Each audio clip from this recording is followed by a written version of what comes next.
don't need the microphone. We do. Who said that?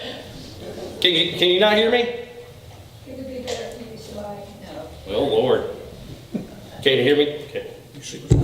How about now? Very good. Okay, I'm sorry. See, I was wrong. I changed. All right. You adapt. The job description is simple. You're a lawmaker. You create laws that govern the people, your constituents in your district, in your state, whatever you're going for.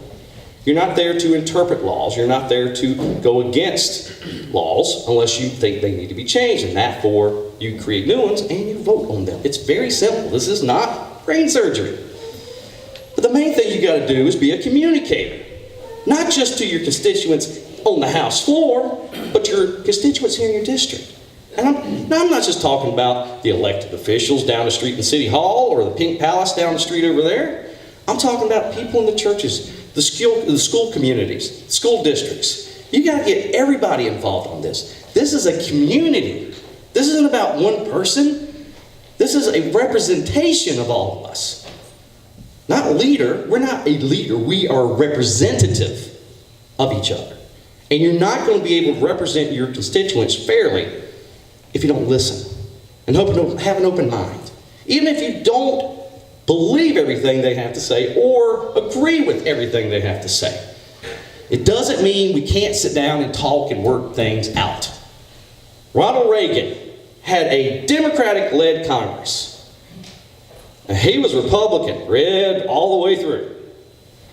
He fought with Tip O'Neill every day. Name calling, you name it. But you know what? They got together at night, had a drink, had dinner. They got stuff done. You look at everything that was accomplished by two branches of government that was completely led by different people and still made things happen. We got to communicate, folks. And it starts here and goes to Raleigh, not the other way around. It's called working together. We need more of that. We need less pettiness. I'm tired of this pettiness, this negativity crap. I'm tired of it. I'm just a citizen. I am not a politician, but I'm tired of the name calling. Period. I approve that message. Thank you, Mike. I have a three-part question now for you gentlemen. What aspects of the Republican Party platform do you feel will guide you as a North Carolina House Representative? What is your history with the Republican Party, and what makes you a Republican? Larry, I believe you are first. Okay, give them to me again. Okay. What aspects of the Republican Party platform do you feel will guide you as a North Carolina House Representative? What is your history with the Republican Party, and what makes you a Republican? Why are you a Republican? Okay. Since I only got two of them written down, I'll start with the last one before I forget. What makes me a Republican? Well, I decided when I was 10 years old and Barry Goldwater was running for president that I was a Republican, and proudly registered as a Republican as soon as I could when I was 17, the first year that 18-year-olds were able to vote. But what drew me to the Republican Party was the kind of ideals and principles that Barry Goldwater and the party displayed and stood for. And those things are very clearly mapped out in our party platform. And, you know, I was looking through the other day, everything I've done, basically, is part of the party platform. Stand up for the right to life, stand up for parents. You know, our party platform calls for us to do away with Common Core, and I've been leading the fight to do that. The party platform calls for stand up for our gun rights, and it also calls for us to stand up for the 9th and 10th Amendments to the federal Constitution. Let me tell you something. When I put up my hand, I took that oath of office. I said that I would uphold the Constitution of the state of North Carolina, not inconsistent with the U.S. Constitution.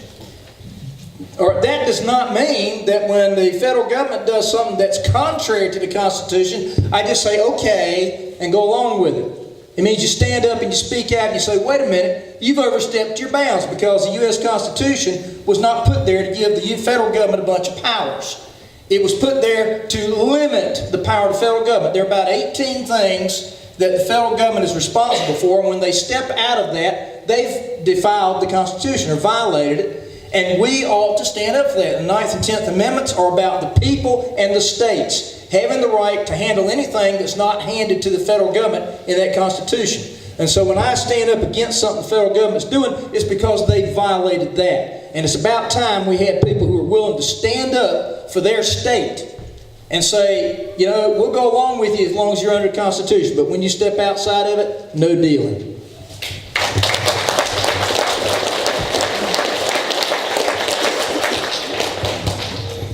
Let me tell you a little bit about being a Republican. I'm a team player. If you're a team player, you go on a team, and the Republican's the team. When I thought about running for this office, I went and talked to the executives for the North Carolina Republican Party. We sat down and had a conversation. I told them kind of where I was coming from, where I'd been, what I'd done. Told them I wasn't a politician. In that conversation, exactly what I told them was, if anything that I'm fixing to do and run for this office is going to damage the North Carolina Republican Party, then I won't run. So all you got to do is just tell me. I'll go home. I'm not a whiner. I'm not a crier. I'm not going to go home and tell everybody, oh, they won't let me run. I said, I'll just go home. Everything's fine. I don't have to be an elected official to finish my life. I'm just trying to serve. Now, here's exactly what those executives of the North Carolina Republican Party told me. If you want to run for this office, our job is to make sure that you're qualified. Our job is to make sure that if you decide to run, and exactly what they said is, we recommend that you run. But you need to understand, we're not going to endorse you. We're not going to support you. We're going to do our best to create a level playing field for you to run for this office against an incumbent, which is a very hard thing to do. So that's how I support the Republican Party, and I'll do that today. If they come back today and say, no, you're going to hurt the party if you run for this office, then I'll go home. Thank you.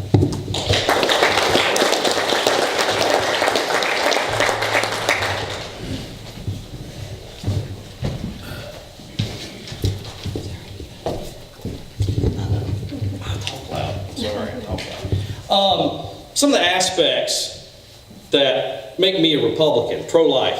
I'm definitely pro-life. I could have easily been a product of Roe versus Wade. I was adopted at birth. She could have chose to not have me at all. So I've always been a proponent of that.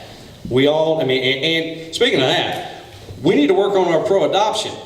We need to get working on that, making it affordable for more people, make it easier for more people.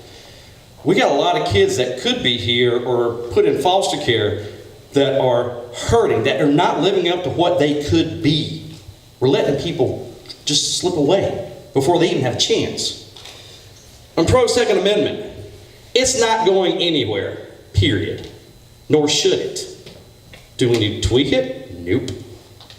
Do we need to be smarter when it comes to gun safety and stuff? Yeah. There's not muskets out there anymore. But I'm not saying you can't have them, but we gotta be smarter about this. And we gotta keep better track of the people that have them. Not so we can go get them and go to their house. Nobody's coming to your house to get your guns. That's just not gonna happen. Yeah, this is one of our rights as being a citizen, not only of this state, but this country. And it's not going anywhere. So I'm definitely pro-gun. We just need to be smarter with it. It's a dangerous world out there.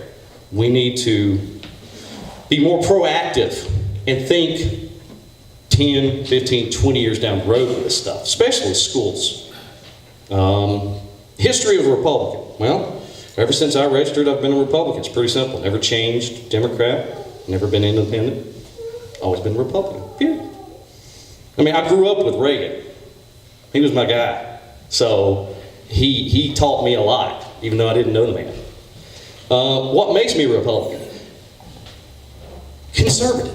We got to be conservative with the people's money. It's not our money. It's everybody's money. But we need to be fair about it. And we got to be smart about it. And here again, we got to be proactive. This ain't 1861. It's 2018. Let's think about the future, not the past.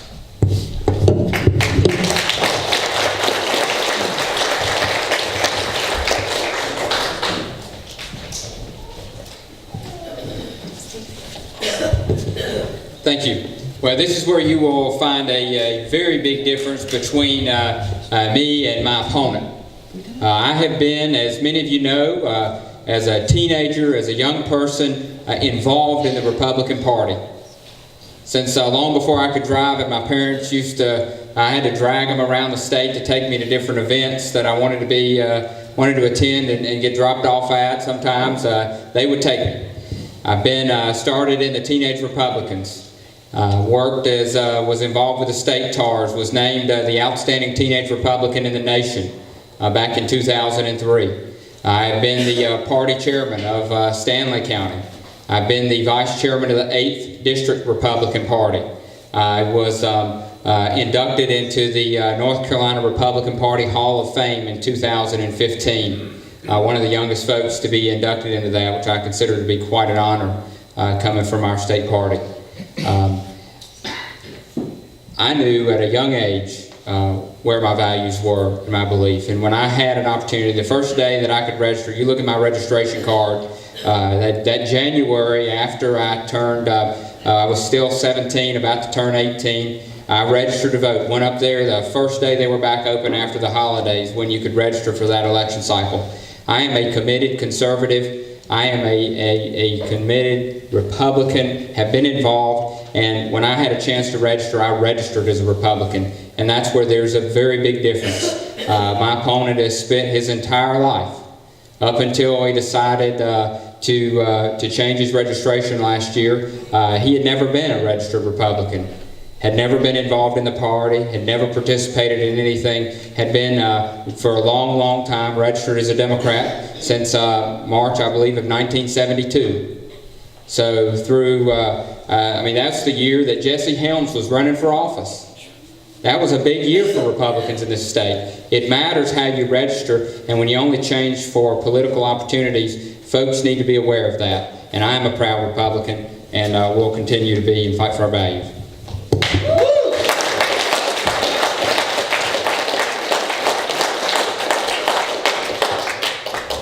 House Bill 2 was one of the most controversial bills sponsored by the North Carolina House.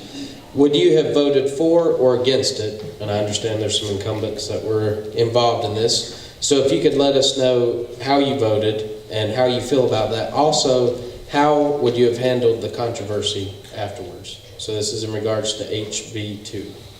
Mr. Sasser.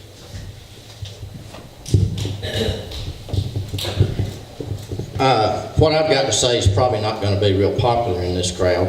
I don't think there were any men in women's bathrooms before HB 2. I think the Charlotte Liberal Democratic Party snookered us. They lined us up, allowed us to put a liberal Democrat in the governor's mansion because of HB 2, and we went right down that road and bought it, hook, line, and sinker. Now, everybody's entitled to your opinion. If I would have been down there, I'm sorry, I wouldn't have voted for HB 2, and that way, when it came back up to be repealed after all the liberal television people and who's doing this contract for what sports event and all the pressure being put on North Carolina and all the money that we lost during that debacle, we wouldn't have had to turn around and then vote to repeal it. Let's pray for wisdom, folks. Let's don't get snookered by the other side because they think we're a bunch of dummies, okay? I'm sure that's not popular. I'm not going to lie to you. I'm going to tell you the truth. Thank you very much.